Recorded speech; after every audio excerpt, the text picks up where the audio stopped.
Bonjour à toutes et à tous et bienvenue pour cette vidéo qui sera consacrée au Bureau des légendes. Et oui, enfin une série française sur la chaîne. Sachez que cette vidéo est sponsorisée par Canal+. En effet, il s'agit de mettre en valeur une offre d'abonnement super intéressante pour les moins de 26 ans, mais je vous en reparlerai plus en détail un peu plus loin dans la vidéo. Mais sachez qu'il est très important pour moi de vous dire que j'ai gardé ma totale liberté dans la critique de la série. C'était d'ailleurs la première condition que j'ai posée pour mener à bien cette opération avec Canal+, une opération qui s'inscrit de mon point de vue parfaitement dans la ligne éditoriale de la chaîne.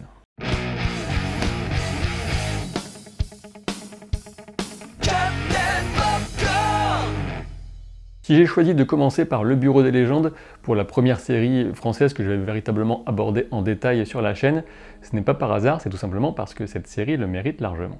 Et pourtant, je n'ai jamais été un grand fan de séries françaises, mais il y a quand même des exceptions notables comme Kaamelott évidemment, mais aussi Irresponsable et dans une moindre mesure HeroCorp. En gros, des séries humoristiques très réussies. Mais pour la première fois avec Le Bureau des légendes, j'ai pu me plonger avec autant voire encore plus de plaisir dans une série dramatique française que dans les toutes meilleures séries américaines. Et si vous découvrez cette série Le Bureau des légendes au travers de cette vidéo, eh bien sachez qu'elle traite de la Direction générale de la sécurité extérieure, les services secrets français tout simplement, et plus particulièrement d'un bureau, on va l'appeler ainsi, d'officiers du renseignement qui sont infiltrés dans des pays étrangers sous couverture. Niveau casting, on retrouve Mathieu Kassovitz en tête d'affiche, mais aussi Sarah Giraudot, Zineb Triki ou encore Jean-Pierre Daroussin. Ils sont tous excellents, mais je reviendrai sur ces personnages tous plus humains les uns que les autres. Alors bon, vous l'aurez compris, Le Bureau des légendes c'est une série d'espionnage, mais l'une de ses particularités réside notamment dans son traitement bien plus réaliste que ce que va proposer la moyenne des fictions du genre. Cette série, j'en entends parler en bien depuis des années, et je me suis dit qu'il était grand temps de rattraper mon retard, et après avoir avalé 30 épisodes pour les 3 premières saisons, le résultat c'est que j'ai été emporté grâce à un scénario, une réalisation et une interprétation de très haut niveau. Et du coup forcément j'ai hâte de me lancer dans la saison 4, qui est sortie très récemment, le 22 octobre, et qui est déjà disponible en intégralité, et oui, sur MyCanal. Je pense que vous vous demandez sans doute ce qui m'a autant convaincu dans Le Bureau des légendes, et peut-être aussi si ce n'est pas le genre de série qui est un petit peu chiante à regarder. Pour répondre à ces questions, je dois d'abord souligner que personnellement, je ne suis pas vraiment un fan du genre espionnage, et pourtant, j'ai accroché très rapidement à la série. Comme vous devez commencer à le savoir maintenant, j'accorde énormément d'importance à 2 éléments qui sont essentiels à mes yeux dans une fiction, à savoir le scénario d'une part et l'investissement émotionnel de l'autre. Et je dois bien reconnaître que dans les deux cas, aussi bien en termes de scénario que d'implication émotionnelle, mon besoin, mon envie de qualité a été vraiment comblé, et l'image qui me semble le mieux définir cette série serait peut-être celle d'une pépite d'or qui serait cachée sous une légère surface grise d'austérité. Dans le monde des séries, Le Bureau des légendes, c'est de l'anti-bling-bling. C'est la richesse des intrigues dans des situations faussement quotidiennes et des passions intenses sous le masque de calme des visages. Les scénarios de la série sont vraiment en béton armé, enfin je devrais plutôt parler de travail d'orfèvre, étant donné la complexité des fils qui s'entrecroisent. Rassurez-vous, je ne vais absolument rien spoiler des 3 premières saisons dans cette vidéo, tout d'abord parce que ceux qui ont déjà vu savent déjà tout, et puis surtout parce que mon objectif principal ici, c'est de convaincre celles et ceux parmi vous qui n'ont pas regardé cette série de le faire. Dès la première saison, on découvre une mécanique qui va proposer 2 trames narratives en parallèle. J'ai de suite eu une préférence pour celle tournant autour de Malotru, le pseudonyme du personnage de Mathieu Kassovitz, mais au fur et à mesure, je me suis investi dans celui de Sarah Giraudot, et c'est avec une véritable jubilation qu'on découvre comment les 2 trames se rejoignent pour former un ensemble encore plus excitant. Évidemment, pour qu'il y ait une histoire intéressante, il faut qu'il y ait des problèmes, et là vous pouvez y aller les yeux fermés, Malotru va se retrouver dans les problèmes jusqu'au cou, voire plus si affinité. Et je dois bien avouer que c'est un véritable délice, parfois douloureux parce qu'on a un petit peu de compassion pour lui quand même, de voir se refermer sur ce personnage des pièges que parfois il a lui-même amorcés, et d'autant plus que cet officier est une légende parmi les légendes.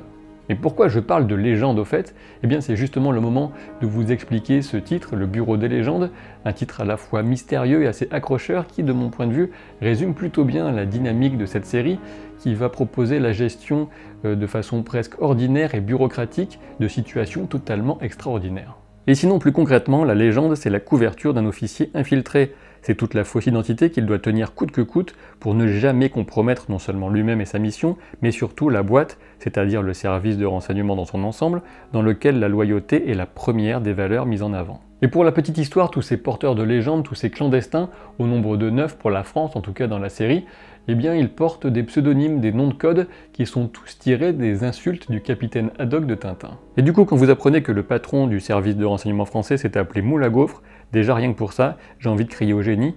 Personnellement, je me verrais bien en bachibouzouk. On a donc un scénario aux petits oignons, aucune incohérence qui vient gâcher tout le plaisir.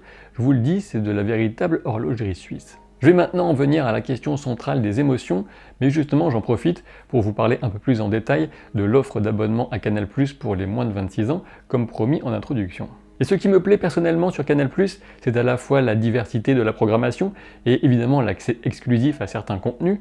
Et comme ici sur la chaîne, ce sont tout autant les séries que les films qui sont mis à l'honneur. Rien que depuis le mois d'octobre, c'est la seule plateforme à diffuser Castle Rock, une excellente série qui s'appuie sur l'univers de Stephen King, ou encore Kidding, une série très originale avec Jim Carrey. Bien sûr, on y retrouve le Bureau des légendes, et vous savez déjà tout le bien que j'en pense, mais il faut encore y ajouter des films que vous avez peut-être ratés au ciné, comme Au revoir là-haut, John Wick 2, Thor 3 ou encore Justice League.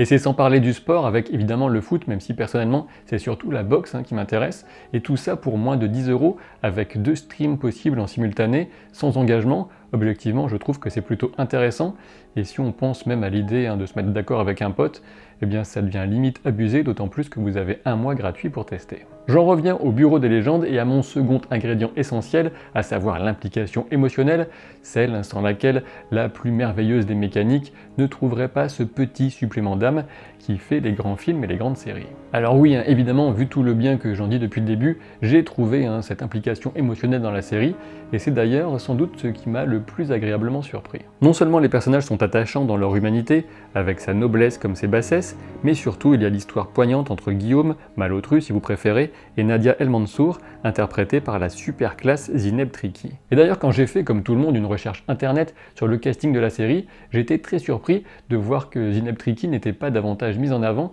tant elle est convaincante dans un rôle qui est pourtant pas forcément évident à gérer. Bien évidemment, cette histoire d'amour n'est pas la seule source d'émotion de toute la série, vous en trouverez bien d'autres qui émaillent le récit, comme par exemple la relation père-fille de Malotru et de Prune.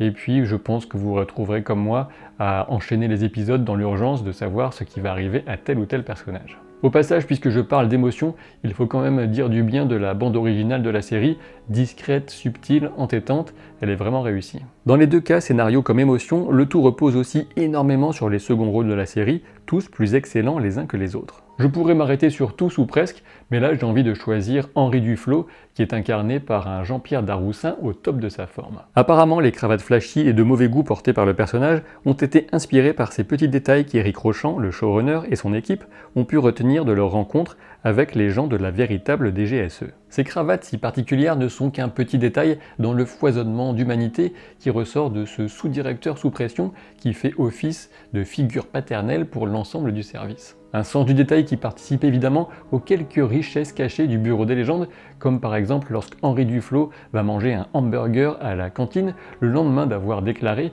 que le fait d'apprécier cet aliment était sans doute un signe possible de proximité avec les services américains.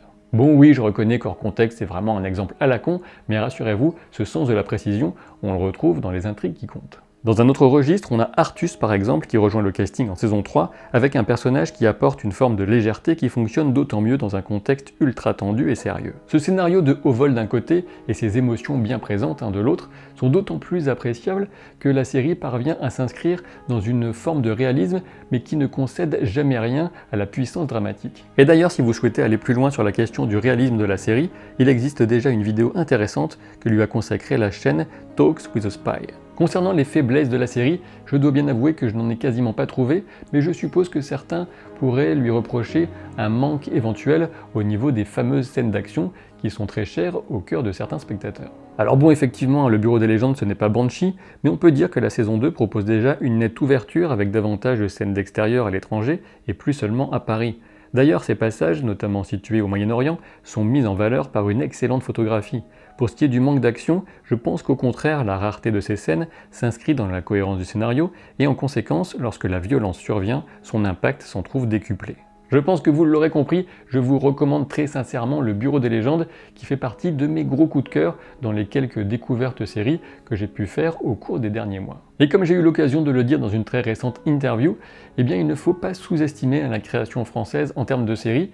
Heureusement qu'il existe de trop rares exemples comme Le Bureau des légendes pour venir concurrencer directement les meilleures des séries anglo-saxonnes. Et on m'a déjà parlé de Versailles par exemple, une autre création originale sur Canal+. J'espère que ce type de contenu de très haute qualité va pouvoir se multiplier, mais pour ça, il faut aussi que le public soit au rendez-vous. J'espère avoir réussi au travers de cette vidéo à vous transmettre au moins un peu de tout le plaisir que j'ai eu à découvrir Le Bureau des légendes. Et si cette vidéo vous a plu, je vous invite à laisser un pouce en l'air. Et quoi qu'il en soit, je vous dis à très vite pour de nouvelles aventures. Salut!